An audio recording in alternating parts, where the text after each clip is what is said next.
Live from the area's most trusted news source and the region's only First Alert weather team, this is Weekend News Now.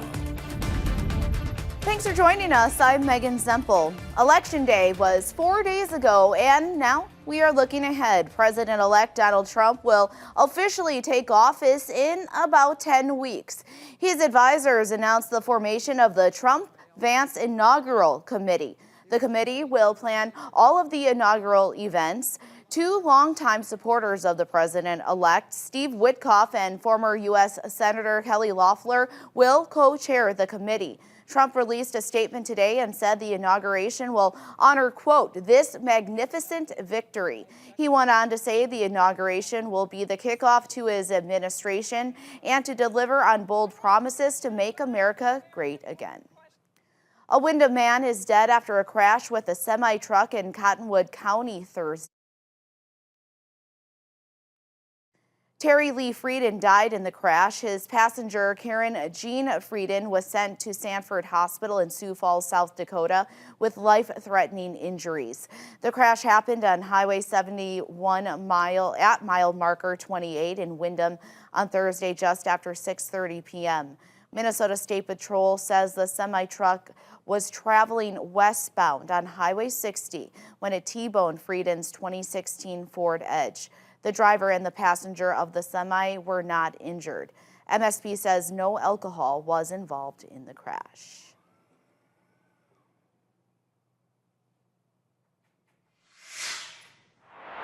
Well, we're going to get a check on weather now. Weather forecaster Derek Overland joins us now. Derek, it was a fairly pleasant Saturday. At least I think it was. You like the gray? You like kind of like the gray, dark Saturdays? Yeah, it does.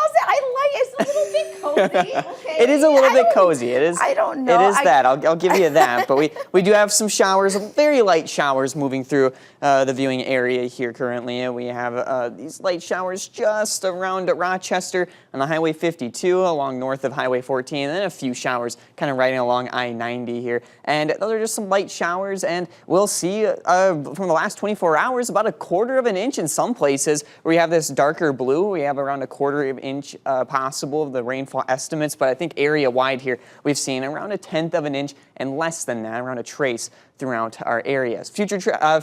For surface map here showing a low pressure system off to our west in Nebraska, and that's what's really making these showers and a few thunderstorms off to our south near the Missouri area, and even some snow showers off to our west near Denver and in the Wyoming area. Lewis Notto live camera here in Rochester showing those gray skies, rainy conditions throughout our viewing area, temperatures in the upper 40s and low 50s tonight. Hour by hour forecast showing those showers continuing at least for another hour or so, and then we'll be pretty much overcast throughout the rest of the evening and into tonight. We may have a few lingering real light sprinkles, maybe some misting later on tonight throughout the evening. But we do have another chance for some showers. That will be later on tomorrow morning. I'll have details on that in my full forecast in just a little bit. And I must clarify, it's when I like to turn on a movie, light a candle, and have some coffee or yeah, it's perfect fall weather for yes. especially in the mornings. It's kind of nice right.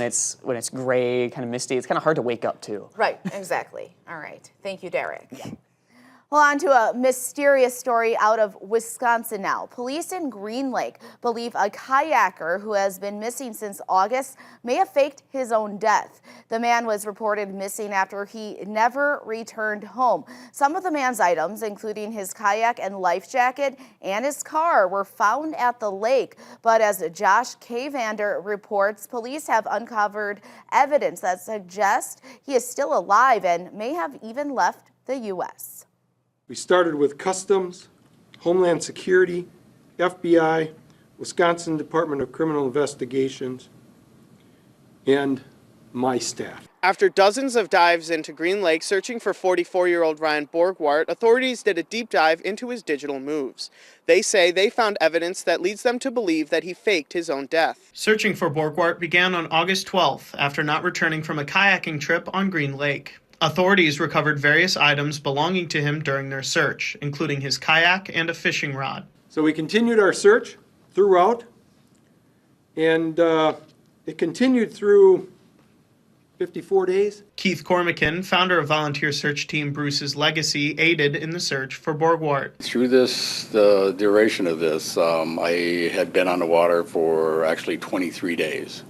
And then I had about probably 8 to 10 days of just reviewing the data. Cormican raised concerns to the sheriff's department when he did not find any evidence of Borgward underwater. Investigators then discovered Borgward had a second passport, replaced his laptop hard drive, and cleared his browsers the day he disappeared. They also found the married father of 3 made inquiries about moving funds to foreign banks, changed his email address associated with financial accounts, and was communicating with a woman believed to be from Uzbekistan. Investigators also determined he took out a new $375,000 life insurance policy. I speculated this fairly early on. I really questioned if he was there. I've never had this happen before, so that's why we kept going. Due to these discoveries of the new evidence, we were sure that Ryan was not in our lake. Authorities tell Fox 11 they don't know exactly where Borgward is. The sheriff says the number one goal is to find Borgward, but also recover the cost taxpayers funded searching for him.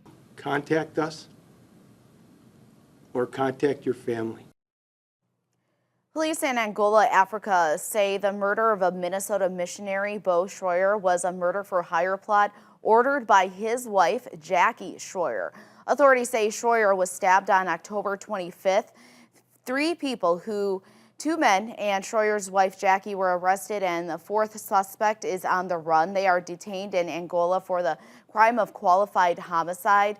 Bo Schroyer, 44, his wife Jackie, and their 5 children arrived in Angola in 2021 to work as missionaries in collaboration with the SIM organization. Schroyer was a member of the Lakes Area Vineyard Church in Detroit Lakes, Minnesota. It is suspected that Jackie Schroyer and a family employee may be behind the crime. Bo Schroyer was murdered inside his vehicle with a sharp weapon. Police say the 2 attackers simulated a robbery, killing Bo and then abandoning his body. They went to meet the guard, who paid them $9,000. And an Owatonna man is behind bars tonight in a 50-year-old murder case. 83-year-old John Keith Miller is now facing a first-degree murder charge for the 1974 death of Mary Schley. Her body was found along a road in Dunn County, Wisconsin. According to court documents, investigators got a lead in the case last month. When they presented Miller with the DNA evidence, they say he admitted to picking up Schley when she was hitchhiking in Dunn County, Wisconsin, and then stabbing her to death. This is a big deal. This is something we've been working on for years and years and years, and finally to put a bow on this one and have somebody in custody for it is unbelievably satisfying as a law enforcement officer. Miller is currently being held in the Steele County Detention Center awaiting extradition to Wisconsin. The criminal complaint suggests Miller be sentenced to life in prison. Switching gears here, a holiday gift and craft show is underway in Mankato this weekend. You can find it at the Mayo Clinic Health System Event Center Grand Hall. It features more than 100 vendors offering homemade items, skincare, clothing, woodworking, and other gifts. It started yesterday and ends tomorrow at 4 p.m. Admission is $3 and kids under 12 are free. And this weekend marks the opener of the Minnesota firearm deer hunting season. Mankato hunters are looking forward to all of it this weekend, and it's all full of traditions. It's just a peaceful, relaxing, enjoyable time. Spending time in nature is great. I go up north hunting. It's kind of a tradition for us. We go around, hang out with our friends. We go up to his property and we hunt. Just excited to shoot a deer, get some venison on the table, and guess have some for the year. Are you guys looking for a big buck, or do you guys want a Joe? Joe. A Joe? No. No. You know what we want. What do you want? We like big antlers, don't we? we? Big buck? Is that what you want? Yeah. Yeah. Just get out with the boys, hopefully shoot a big buck, drink some beer. Yeah, just have a good time. And Winona will be holding its 32nd annual 24-hour Veterans Day Vigil this Monday at Lake Park. This will be starting at midnight on Monday at Lake Park in Winona. Organizers say rain, snow, or shine, the watchstanders will be honoring our veterans from all branches of the military and all eras. The vigil runs from midnight to midnight. At 11 a.m., there will be an official ceremony to honor squads, proclamations, Civil War cannon salutes, and uniformed reenactors. All are welcomed. Veterans and public alike all come, and there will all are welcome to attend, and there will be more information on our website in just a little bit on that.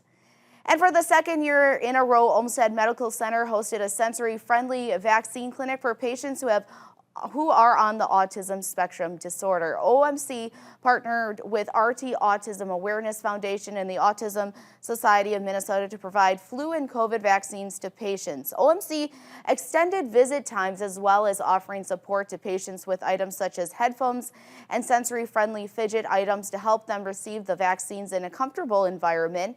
OMC's primary care director said last year it provided vaccines to 9 patients and had 19 patients scheduled for this year's clinic. Yeah, I think an event like this, being geared to sensory friendly, is kind of reducing all of those barriers and making it just a comfortable atmosphere and really approaching it as what is it that they will need to receive the vaccine, and that's the piece that we want to do today. And OMC says it will look at other opportunities to partner with RT Awareness Foundation and the Autism Society of Minnesota in the future. And the Rochester Eagles Club saw dozens of players ready for some cornhole while they also supported a great cause. Hitting holes and reaching goals for Brighter Tomorrows made its return today with the annual Cornhole Tournament and Raffle. Brighter Tomorrows is a nonprofit founded in 2007 by 4 mothers whose children had cancer.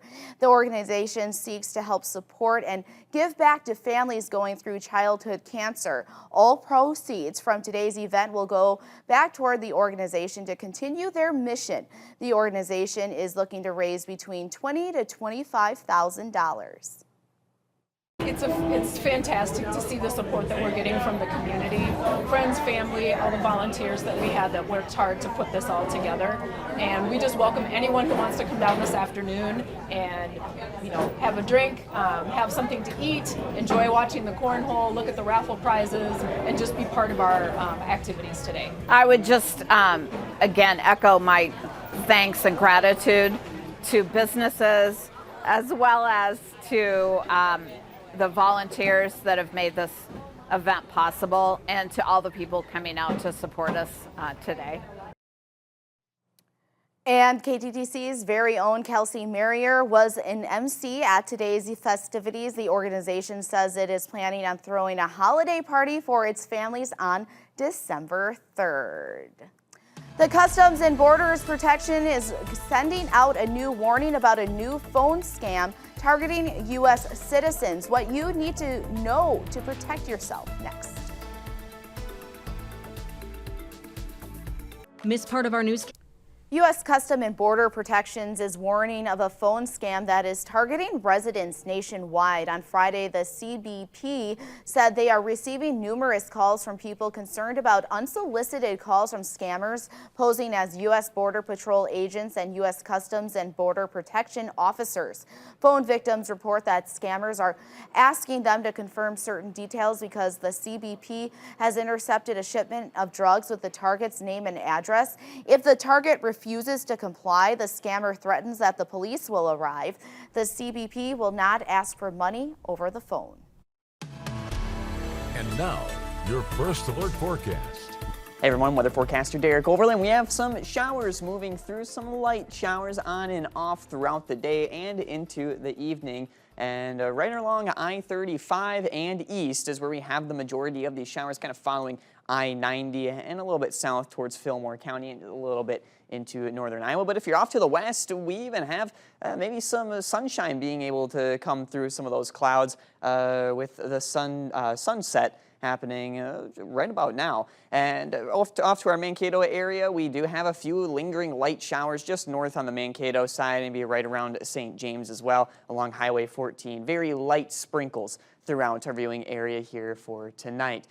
Rainfall from the last 24 hours, we can see that in this darker blue, we may have right around a 1/4 inch of rain or less than that, and then around 1/10 of an inch area wide in that lighter blue color to around a trace. Future track on surface map, we can see a low pressure system off to our west in Nebraska. That's been our weather maker here, creating this very large weather system, giving us some showers, even producing a little bit of some snow showers off to our west in Colorado and Wyoming, and then some thunderstorms down south in Missouri and Arkansas. Loose Not Alive camera here in Rochester showing the cloudy skies, some rainfall still being picked up in Rochester and Austin, everywhere else looking at some drier conditions with overcast skies, temperatures in the upper 40s and low 50s still this evening. What to expect, some weather headlines tonight. We'll have a few on and off showers throughout the rest of the evening and into tonight. I think for the most part will be dry, but there might be a few of those real light showers and sprinkles for the rest of the night. Sunday, we'll have morning isolated showers,